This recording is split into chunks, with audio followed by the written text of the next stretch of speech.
Hai teman-teman, selamat datang di video kami.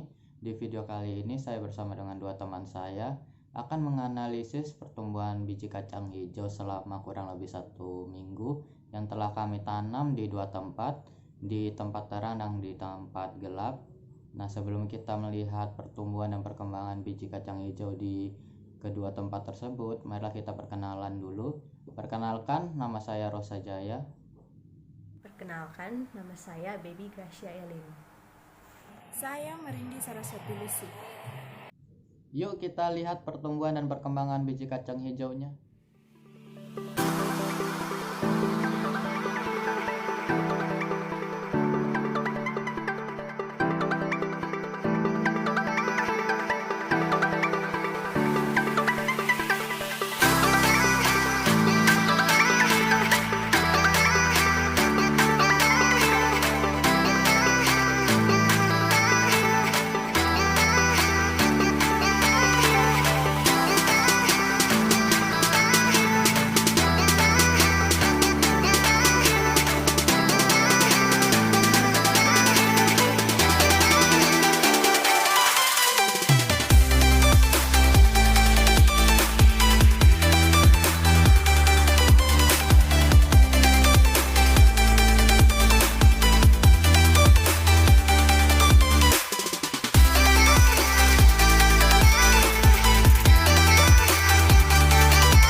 Dari pengamatan yang telah kami lakukan selama 1 minggu, kami dapat mengetahui bahwa pertumbuhan tanaman kacang hijau yang berada di tempat terang lebih lambat dibandingkan dengan tanaman kacang hijau di tempat gelap.